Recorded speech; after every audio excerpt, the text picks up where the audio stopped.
I'm here today with Astrid. You might know her from Substack, but she's also on YouTube, Instagram, and she's a published author with how many books? Two books? Two last year, but I published one 2019. So yeah, three. Okay, cool. Total. And also a small business owner Yes, souvenir business. and an artist, Yes, mostly painting and uh, graphics. an athlete. Mm-hmm. Surfing, rugby. I have to explain everything. Yeah, no, your profile is pretty like long, but like that be the main two things, like writer and small business owner. Is that right? Or coach? Yes, yes. Well, mostly designer. Yeah. Okay, cool. So anyway, thanks for coming on. I wanted to talk to you again after the last time we spoke on the Peter and Philip show. Uh, where Yeah. maybe I could get a chance to not be like so ridiculous for like 15 or 20 minutes. All right. So how's life been since then? Wow, it's been there's been a lot going on because Hmm. yeah, last year, mid-year, I was really like just looking forward to moving back to this small island in the Philippines called Siargao and start a new job there, which was a really nice cafe by the beach in front of the surf break, the famous Cloud9 surf break. And yeah, it was really good. But then oh yeah, and I also joined the surf competition, the local one, not the international. Oh, cool. And yeah, and I met some of the professionals who visited and competed. But then yeah, little did I know that a baby was growing inside me. It was I only I only found out like late no, early December because I did Okay. not notice I didn't have the usual symptoms. So yeah, Right. I was I was so surprised to find out that it was already my second trimester. I'm like, "What?" And I've been surfing and going to the gym and all that. Yeah. I don't I, Yeah. I, I don't know anything about this, but like at least it's not the opposite end of the spectrum where you're just like, oh, do you know, like I was just doing so many drugs and smoking and bullfighting, and no, I had to stop it all. But you were doing healthy things. Yeah, yeah. But apparently yeah, some people need to avoid these things like the really strenuous activities. But that time, of course, I didn't know, so I was like really like lifting heavy. I was surfing, getting wiped out. And yeah, I was drinking some alcohol, it was Right. it was very unexpected, but yeah, finally when I found out about that last December, then all my plans Mhm. completely changed. So yeah, That's now I'm back cool. in the city. That's great news. Congratulations. Thank you. So I wanted to ask you, you mentioned that you moved. Is there different things happening? Because before, maybe we should go back a little bit. I saw on your Instagram, you shared it yesterday or something, um, that you spent a lot of time in Morocco. Like, how Yes. much a part of that is, how much of your life is that a part of going to these places, living there, not just as a tourist, but like just being there long enough to kind of really get to know the place?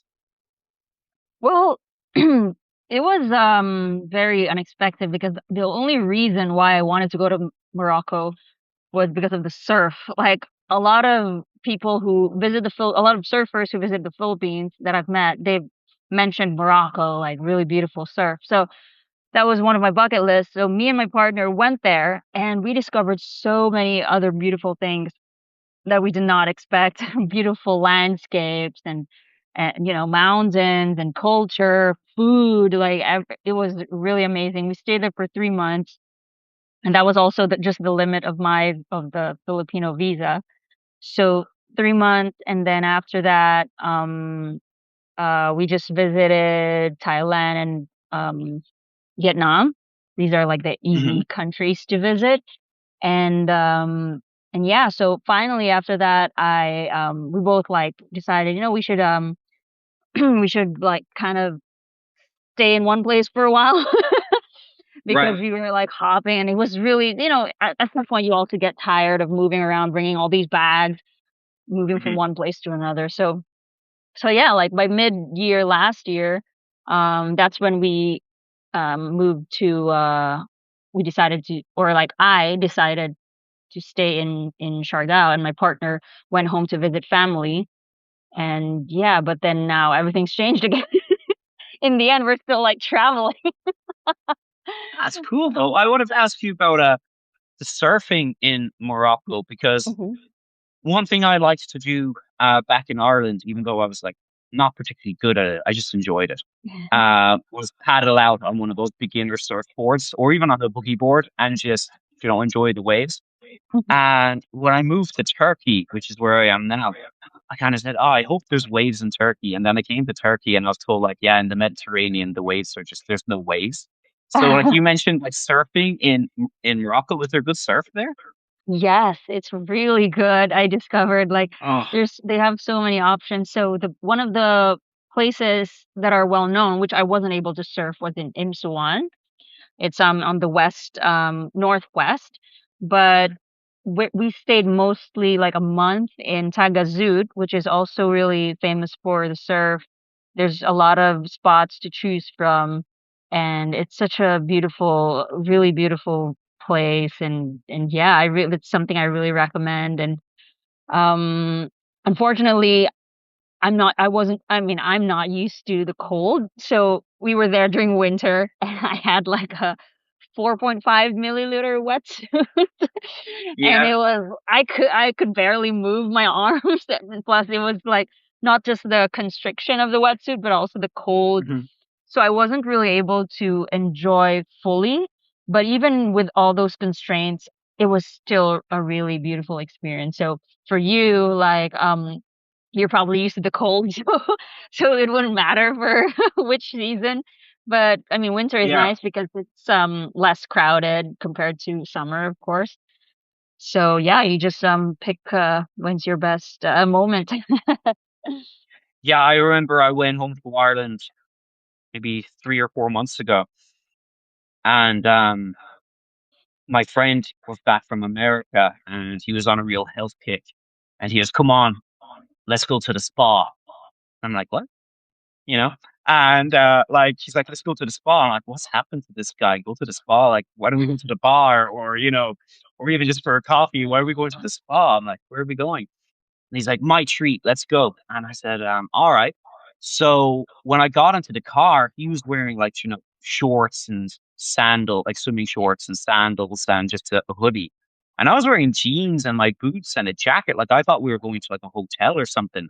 Yeah. Brought me out to this. When he said spa, he meant like a sauna in a barrel next to like the beach on the Atlantic Ocean as it's like lashing rain. And I'm like, "Oh, okay, so he hasn't changed much. It's me that's changed." Like, um, so I actually I hate heat, even though I live in Turkey. I hate heat. It's just good for my ankle. It's good for my health overall. It's just I like being outside, and you can't always do that in colder climates. But I love the cold ocean. Like I love just the cold. Really, like I wasn't in the sauna for any of it. I was just in the sea you know? That's one of the big changes coming to this part of the world where it can be, 45 degrees and you need to get some relief from the heat and you go into the sea and it's just as hot. That's probably one thing. That's where Ireland has maybe the advantage to the Mediterranean, that and the waves.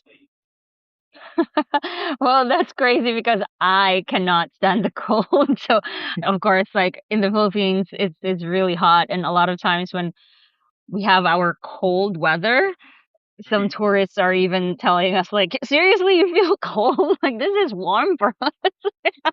Have you ever thought about traveling to somewhere like Ireland to explore the surf there? Like you can Yeah, get a I dry mean, suit, you know, that could mhm. protect you.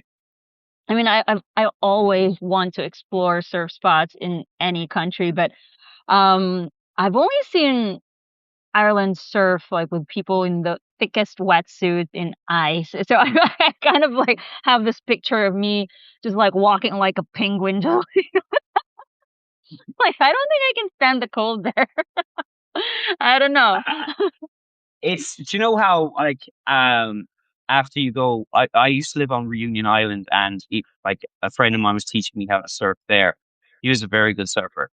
But one of the great things you do after, surfing in a climate like that is like you have a beer on the beach afterwards, and it's like the most relaxing thing ever. But in Ireland, it's like you have a hot soup and maybe a pint of Guinness, and you warm up by a fire, and that's equally as relaxing. So there's like a yin and yang to the two of them, you know? It is quite Oh, nice. that's true. Yeah, that makes sense. Yeah, after all that cold and you just, Mhm. relax the muscles. It's nice. Sounds great. So I wanted to ask you about why you decided to do, I want to talk about your writing. Why did you decide to do a memoir first and then go into your poetry later? Or did the poetry just, were you a poet first or a writer first? I guess that's what I'm asking.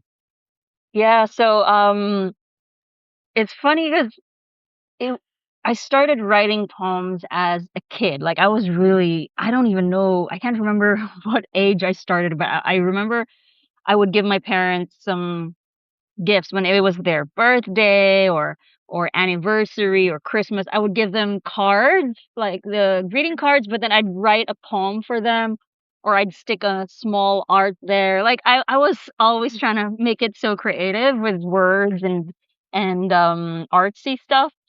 But I don't know, over the years when I grew, teen teenager years, I guess I got sucked into the partying and and going to bars or going to gigs because I was also into music. So I kind of like, I guess that poetry part switched to music, like making lyrics and Mhm. playing in a band. And I just like kind of forgot about it and I stopped. And then yeah, so it came back um before the poetry thing came back. It was when I moved to Siargao Island last 2016 that I don't know, it was just so overwhelming because I was coming from the city and I left everything and I it was the first time I traveled alone and I moved to a place alone and so it was just really interesting for me. So I had all these thoughts and I started writing them down over the years and then I realized, hey, I could write a book, a book with this, like with just my thoughts. And I saw this book. I don't know if you've heard about. It became a movie apparently like years ago. Uh, uh, what was this? It was about a girl who learned how to surf. I think Gidget. So this is an old Gotcha. movie. Yeah, it's Gidget. Yeah, Gidget. It's like a girl midget. That's how they explained it. So it's a book that a girl wrote about her experiences surfing, learning to surf, and then it became a movie. So I saw this book and I'm like, I could write my experience just like her. So that's how the memoir came to be. And yeah, so after that first book, all my friends were encouraging me to be like to write more, but that was after the pandemic and so everything shut down, everything was going crazy. Mhm. And yeah, finally when I went back to the island, the writing thing just came back to me again. It's like there's something about being in the beach that really makes me want to write. There's so many thoughts, that comes into my mind. Writing or I mean writing poems, writing songs, anything. So yeah, and then I just kept writing poems every week until I collected all of them and turned it into a book. That's cool. That's great. Yeah. Yeah, I just looked it up there as you were explaining it. Gidget, the little girl with big ideas. I think so. It was about a surf. It was about a girl who learned how to surf. Yeah, Yeah. yeah. Okay, I'll have to check that out. Yeah. Yeah, no, it's funny that like I think every writer or creative, just say creatives, kind of like have a similar backstory. You know, Yeah. I was really into creative writing growing up, and then I got into rugby, and then Oh yeah. in my late teens and early 20s. Oh, I was also really into music, but then I got into it. No, I won't say partying, although we did party pretty hard. But I wasn't a professional partier. You know what I mean? But it was definitely a distraction. Hmm. And then when I moved to Reunion Island, my laptop broke on like my second or third day, maybe in the first week sometime, Hmm. and I had nothing to do um except just sit there because I had no phone. This is 2011, so like, my phone was very basic, Hmm. and I just started writing, you know, and I was like, God, oh, I started writing, like you said, poems, lyrics to songs, and then I started writing a book, um, and for years I've been trying to figure out how to. I had been trying to figure out how to make those things better, like pull it all together, just from being a hobby into something you could actually produce. Hmm. So it's kind of interesting seeing that like you went from writing poems to lyrics for songs and then you play the guitar as well and then you write it. So it's interesting to see that's something that other people go through as well. But how Hmm. long have you been playing the guitar? I think I started just when I turned 13. Yeah, it was also kind of like the trend at that time. Like people were starting to, Hmm. look cool playing instruments. I remember, and so I was like, oh, I should learn this too. And then yeah, I just fell in love with music, playing the guitar. But And you can sing yeah, as well? yeah. Singing though, that's been like part of me since I think when I was a fetus. I think I just came out and The into the singing world, and fetus. I think I just wanted to sing. But I mean, I think it's a Filipino thing. I don't know if you heard about it, but it's part of our culture. We love singing. We love karaoke. So that's a given. Yeah, I'm insanely jealous of people who can sing. Um, because I've so many like lyrics, and it's like I just want to be able to pick up the guitar and sing these. I don't care if it's good or not, but then I hear my voice on the tape recorder, and I'm like, oh God. I mean, that hasn't stopped me from releasing like bad YouTube music because I just like you have to put yourself out there regardless. Yeah. But even when I listen back to it, I'm just like, oh my God, it's awful. So I'm always very jealous of people who can sing. During the pandemic, my Mhm. friend and I used to play the drums, not the guitar. During the pandemic, my friend and I said, why don't we just start a, was that sound coming from me or you? What's that?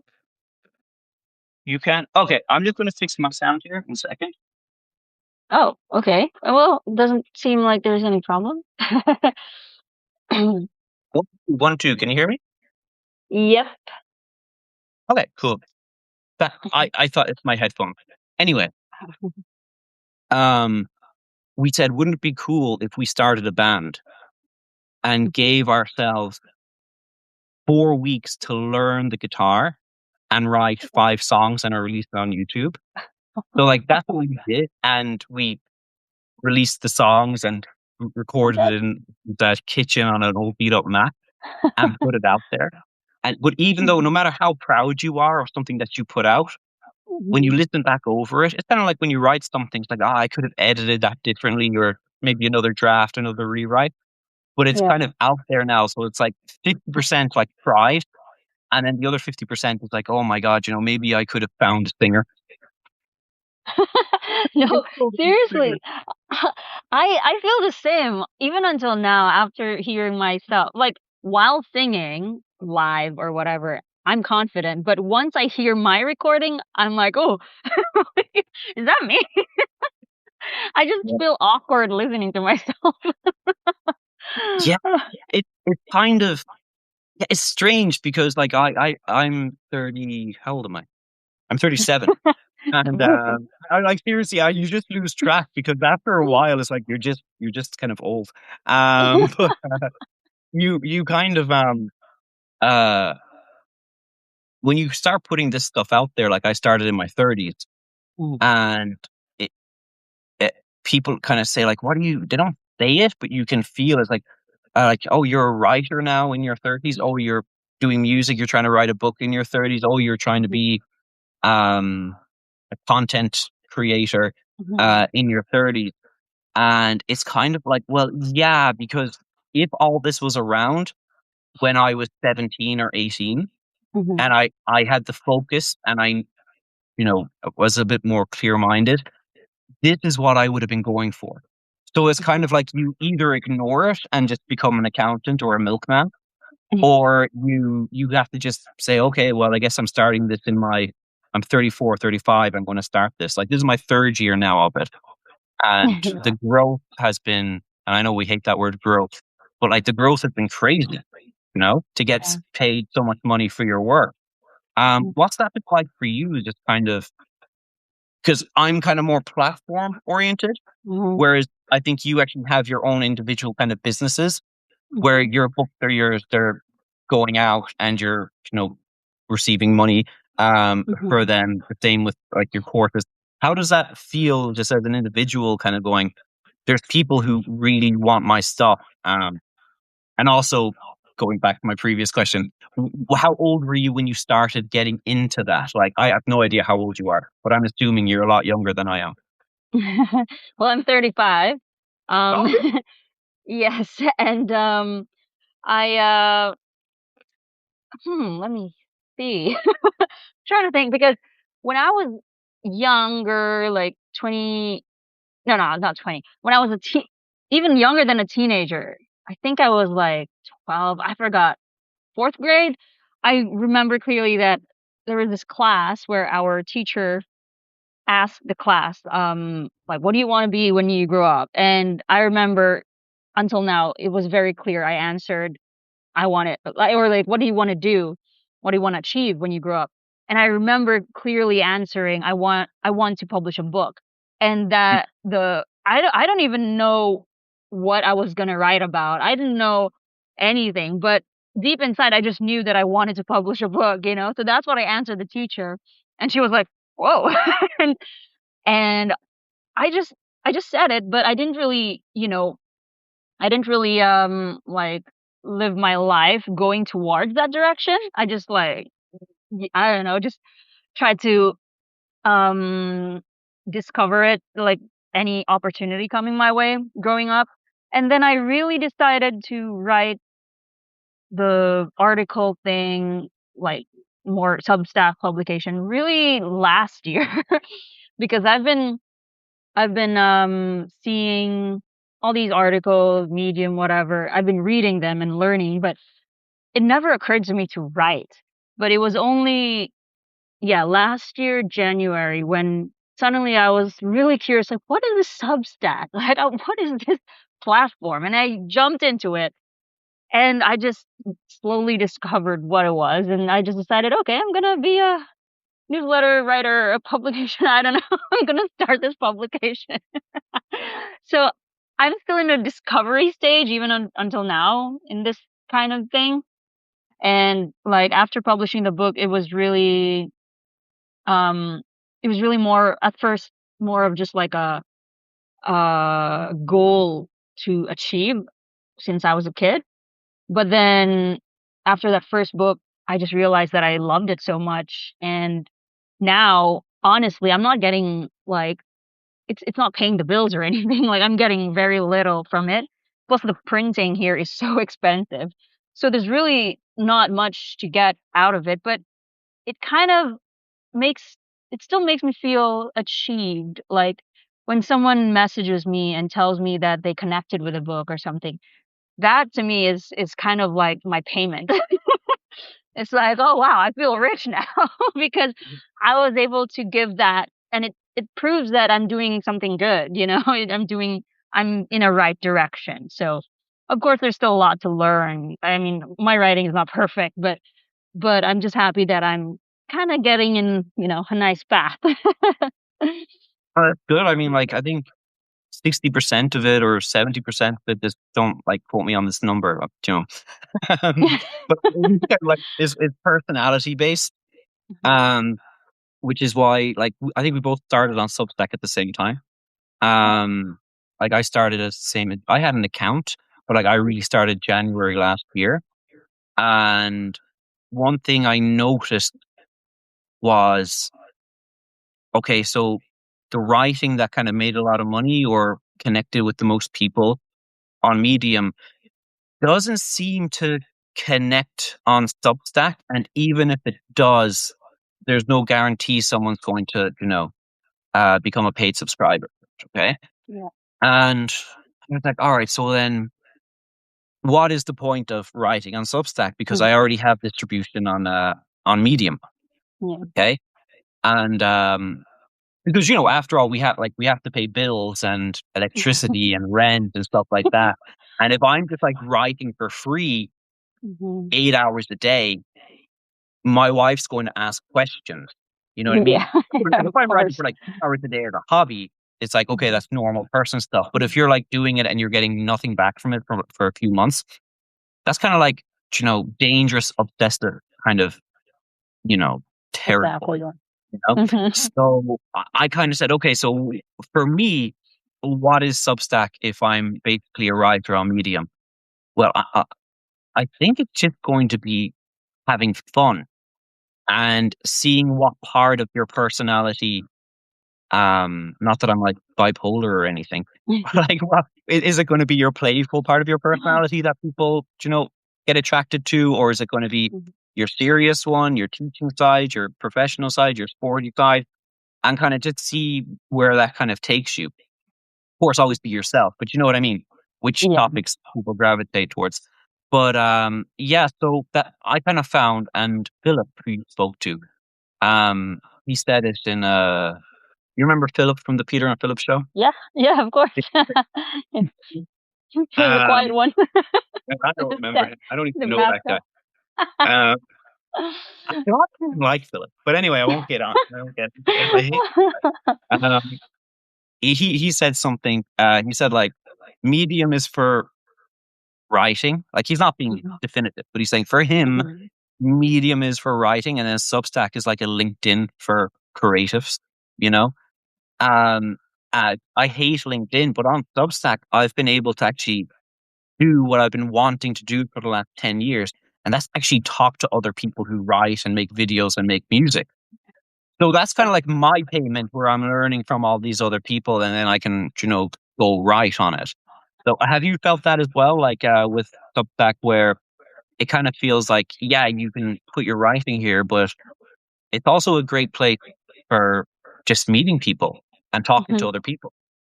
Yeah, I completely agree. Well, when it comes to LinkedIn in the Philippines, it's not really. I realized just last year that LinkedIn is a big thing in the U.S. and Europe, but in the Philippines, it's really very.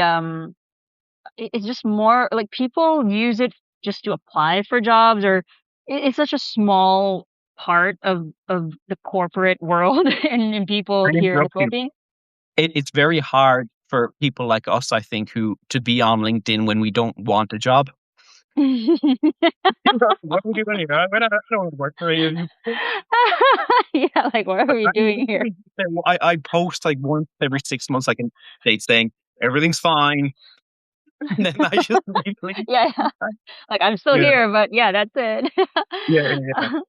But yeah, like I don't often like we Filipinos, we don't often check LinkedIn unless we're like unless it's part of the job or we're applying for jobs. So LinkedIn was not really anything for me. So when I tried Substack, when I started on Substack, I immediately saw the advantage of it because in LinkedIn it was more like just okay, upload your CV, put your experience, blah blah blah. But here is like it's really connection and it sounds corny, yeah, but it is true. Like I've never done this before. All this connecting with people, reading people's publications and relating and it's really been a like even though my publication is not it's not monetized because it's not even supported by Stripe here in the Philippines, but just I'm learning so much here and I'm connecting so much as well and just seeing people support each other and people support me and me also connecting to support others. It's it's rewarding in itself, you know, just the learning process. And even though like compared to a lot of writers here, even though I'm progressing slow. I mean, I've even met someone who added me. I remember this person. He added me like just when I was, I don't know, 3 months in Substack, and now he's like he has thousands of subscribers. But he wasn't like, you know, coming from LinkedIn with a bunch of subscribers. He really just started, and it's just amazing to see people grow, you know? It's yeah, Substack has its ways, and I guess yeah, it really depends how you treat it. For me right now it's just my learning stage and I'm taking it slow. So I wanted to. I'm just taking notes on like so I don't forget stuff. Okay. Um, to hang on, I should pick them off. Okay, you asked about surfing. Good job, Peter. Um, there's a friend of mine. I don't know if you come across him. Josh Porter. Um, he's with Cox South. Anyway, he's like an adventurer, and I did like his stuff. He's educational adventure stuff like that. Real swell guy. But yeah, it's doing this really cool thing where he had an account on TikTok, and then like Mhm. it took off. And like he's not doing like any rage baiting or anything like that. He's basically teaching people about elephants. You know, Oh, I wow. when it's and also travel and things like that. But there's always like an educational element to it. Okay, Yeah. and then he started a new TikTok account, and then that took off. Then he started another one. Um, just maybe a month ago, and that started to Mhm. took off. And I started talking to him. I was like, "Hey, dude, I'm starting a TikTok because like I'm I'm able to like thank God, uh, Mhm. touch wood, because it ended any minute. I'm able to make an income from Medium from my articles, but what you're doing on TikTok, I don't know how you're doing it." And he Mhm. just said something to me that was very interesting. He said like, "What's your unfair advantage?" You know, Mhm. meaning like, what's something that's so obvious to you that like other people just they wouldn't make a video on it, or it's something they want to see, you know? Mhm. So I was just wondering with you, like, what do you think your on that was a very long lead into the question. What's your unfair advantage? What's something that you try to give people, and it might seem so obvious to you. Well, see, that's where I struggle too in Substack because it feels like there's like so many people doing the same thing, and I'm like, is it even something special? Like, is it special if I do it? Is it gonna work? I But think your unfair advantage is you. And I think like your unfair advantage is uh that you could actually go over to something like I know TikTok has a bad name, but you're already on YouTube, I know that. But you could go on to something like TikTok and do 90-second videos telling a story by the Mhm. beach with your book.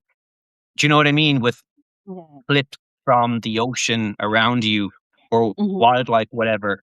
And people would actually watch that. But because it's like part of your everyday life, that's your Yeah. unfair advantage. It's like you don't recognize how much people would cry out for Appreciate it it. on that Mhm. platform, you know? Yeah. Yeah. Yeah, I kind of, like, did that. I started doing the YouTube thing during the pandemic, which was a real advantage because a lot of people were stuck in By the the way, if people check out your YouTube, it's really good.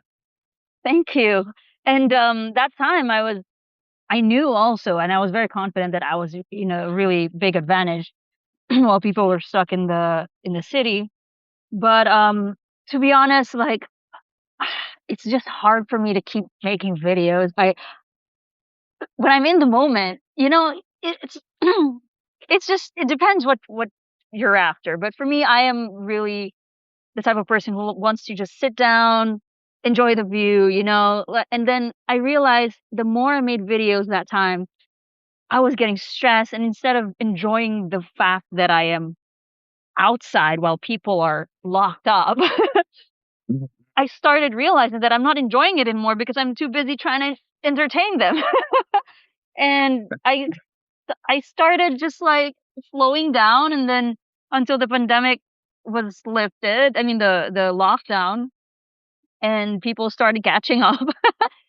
And I don't know, I got tired. I kind of felt like I was what's the term? Like uh I can't find a word, but it's like I was strangling my freedom already. It's like I had that advantage, but I wasn't enjoying it anymore. Mhm. So even making just, I could really say, like, it's not just even making. I used to enjoy making videos, but because I was already thinking I need to entertain them, I need to entertain them, it kind of felt stressful already instead of like something that I enjoyed. So I just like, yeah, I slowed down. I kind of gave myself like this reminder of why I'm here in the first place. And yeah, and honestly with TikTok, I see the potential so much, but at the same time I made it a point also not to download TikTok so I wouldn't get in there. Yeah. I don't know. I'm I'm very bad at selling. All right. So something that you are really good at, which is finishing a book, and that's something that I haven't been able to do. So I want to ask you. I'm about three quarters of the way through my third rewrite. Tell me, how did you finish your goddamn book? Well, first of all, it's not that long, and um, and for but well, wait, I thought you published a book already, so you're still on it. You're still in the process. I This is where I'm at with it. It started off. I said, "Oh, I'm just going to write like my little travel memoir," Mhm. and then it was really entertaining for the first half. Mhm. And then once, because I was, from real world experience, once you get into like year two on the island, stuck on the beach, it's kind of like, okay, what did I do then? And it's like, I didn't do anything. I just starved. You know what I mean? And I tried to teach and, with swimming and stuff like that. So I was like, Mhm. okay, so I said, I'm going to do a fictional character and I'm going to give them my back, and I'm going to give them the first 2 months on the island. And Mhm. then everything. Is that me? Are Is you that hearing a dog? is There's a that my cat? dog. No, our dog is barking really loudly outside.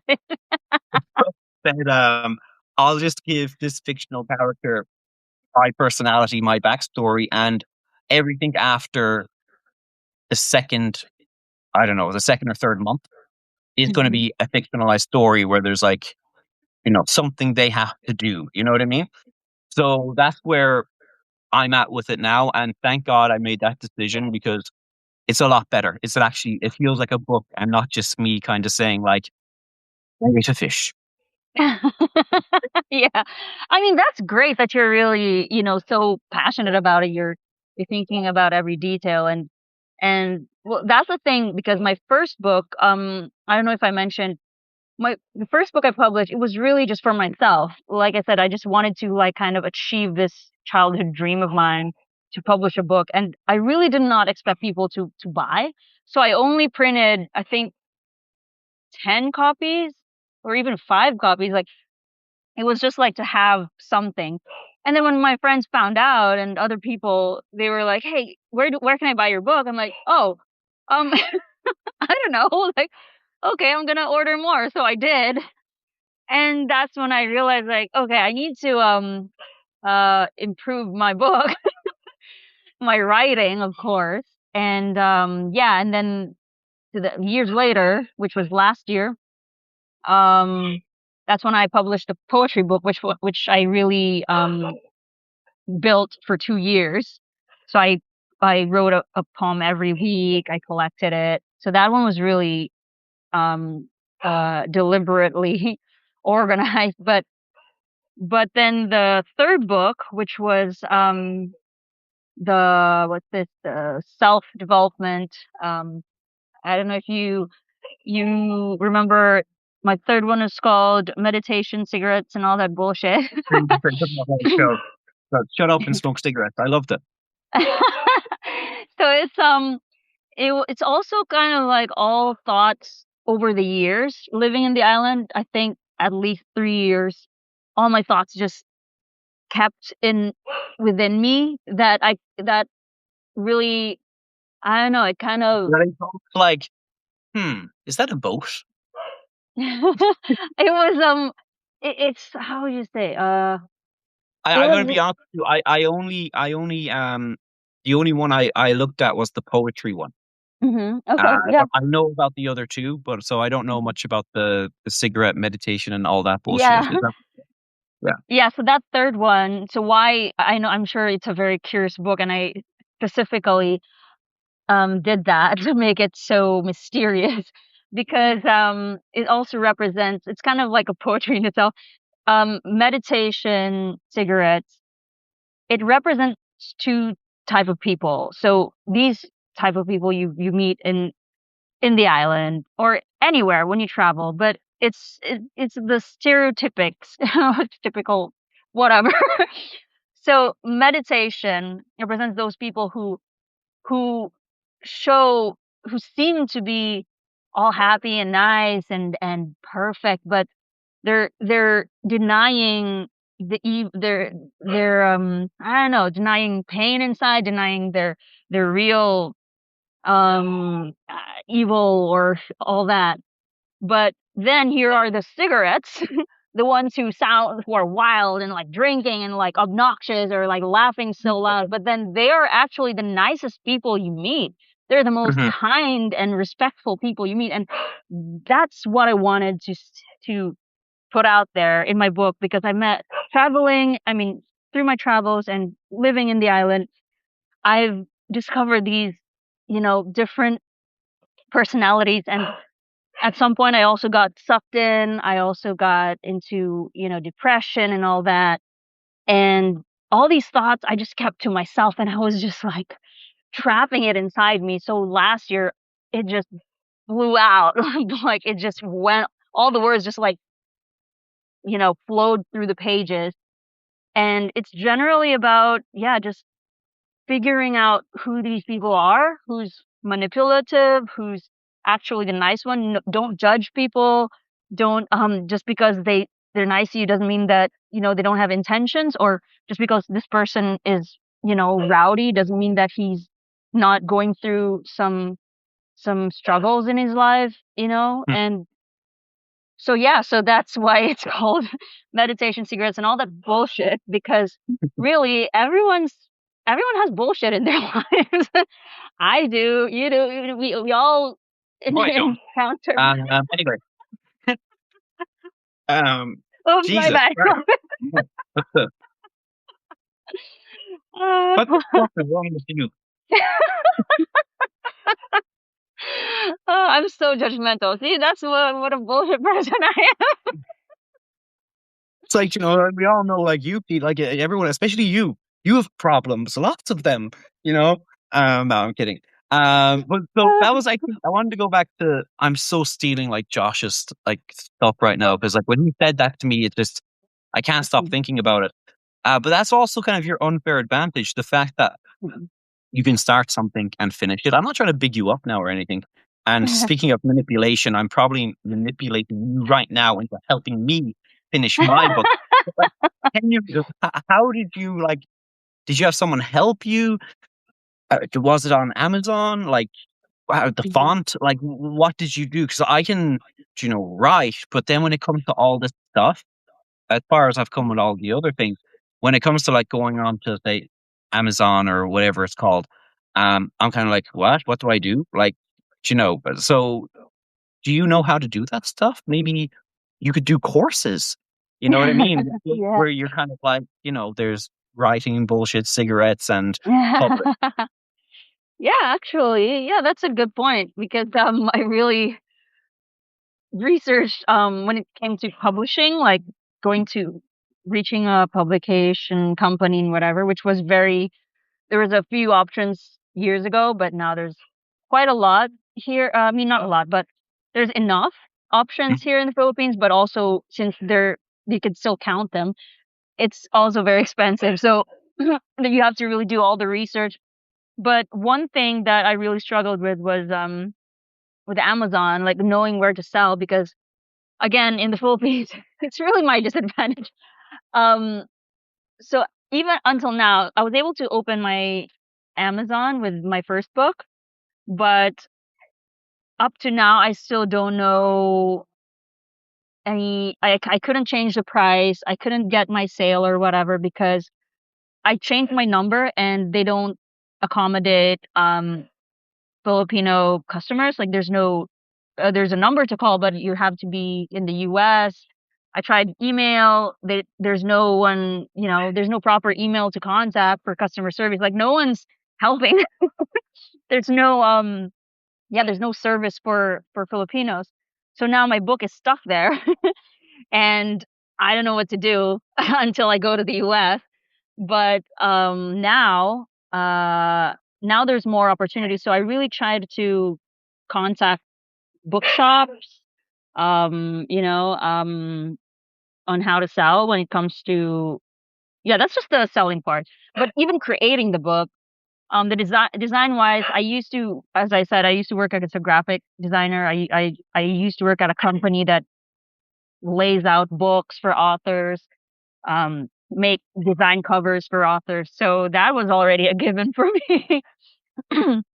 So it was like uh what's this hidden um Talent. no like I don't know, like a hidden message Benefit. when I was working in the company. I didn't even think of publishing a book that time. But after, when I finally decided, I was like, "Oh, wait, so that's probably why the universe brought me to this publication company, so I could learn this and whatever." Yeah, that's cool. So yeah, no, I think it's something to think about, like because I'm still trying to figure out what my unfair advantage is. You know what I mean? The thing that I could actually do every day to help other people, or that people would actually want to. Just besides the writing, because I can be scatterbrained with the writing. Like Mhm. 1 minute is politics, the next minute it's like psychedelic. Then so Yeah. yeah, it's something to think about like that. I spoke to Kay Flanagan, who's another writer on Medium, and she kind of laid out on Medium like how you publish your book, they'll publish it. And Mhm. I texted her, I was like, if you like just did a Zoom and told people about it and charged $3 per person, I mean, Mhm. I'd pay $10 just to have someone walk me through it. You know what I mean? Yeah. Uh, so that's like Mhm. just something to kind of think about. Okay, I want to ask you two questions before we finish up. Okay, All right. Oh wow. so like when So. you're traveling, Mhm. what's your first 24-hour ritual? Like, so when you land somewhere new, what's the first thing you do? When I land, hmm. Yeah, in the first Well. like 6, 7 hours, first day.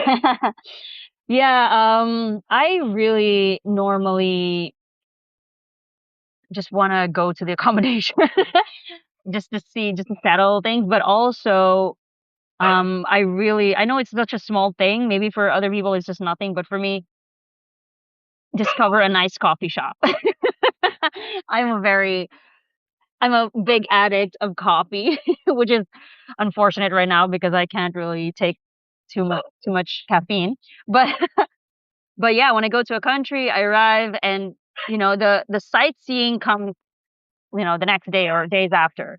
What I do when I arrive is mostly really just like relaxing in a coffee shop, getting a really nice coffee and just seeing, feeling the ambience of that place. That's yeah, that's what I would do. I like to find a bar Yeah. with a bartender that I can look in the eye. Like I, I not that I want to stay the whole holiday there, but like Mhm. if we're going to, it can't be an Irish bar. It has to be an authentic that kind of Yeah. place. A Uh-huh. Turkish bar or an Italian place or wherever we are in the world. And it has to be like, okay, can I sit here? If we get bored, can we sit here for hours and just be really happy? in this Yeah. kind of place like that, similar to your coffee shop thing. Oh, yeah. Okay. Actually, yeah, alcohol could be a replacement for coffee too, yeah. Depends on the Yeah. time of the day. It's holiday. It's not my favorite thing to do is on holiday is to wake up in the morning and just make Drink. like go for a swim, then make Yeah. a huge drink, and then Oh. go for another swim, you know, Yeah. and come back in, sleep, and then you're kind of refreshed. It's like you have 2 days, and then in the evenings when you go off and you go on your adventures, but not every day, just when you're Yeah. in certain places. Um, there are some great hikes actually that I'll tell you about another time. Um, in Turkey, where you can kind of do those two things, the resorty kind of. It's not a resort, but you know what I mean, Mm, yeah. like lushing by the sea or the beach. But then there's like Yeah. a huge hiking trail with beautiful mountains behind you that you can Oh, also do.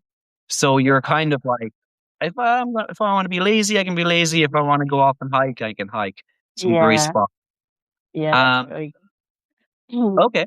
So before we finish, is there anything else you would like to tell people about, or Oh, wow. that's it? There's so many things I wanna talk about. No, for this call, I have so many ideas, but I guess, I guess I just wanna, well, first of all, thank you for having me, and also thank you to everyone who joined us. Yeah, thanks, Um, guys. You're welcome. It's my pleasure. and, yeah, I just wanna say, I don't know, what you people are really aiming for in Substack, and yeah, but for me, I just posted recently, I think you repacked it. I was asking like what people want just to hear from me for this year, because I was just writing, exploring last year, but now I really want to know like what do they enjoy, what do you enjoy. So yeah, if you guys could, just answer, just help me out to decide what to write for you guys, and what I can share, so that would be great. That's it. Never ask the people what they want. I did that once, and they just said for you to shut up. Um, Yeah, like that's what my what feeling. that's why we're not answering, because we want you to No, shut up. exactly. They didn't say that to me. But it's like that's like with my students, especially like the high schoolers. Like, all right, guys, what you want to do? Go home. No. But, but yeah, all right. So I'm going to call it a day because speaking of work, I got unexpected thing coming up because I'm terrible at planning my life. Oh Um, no.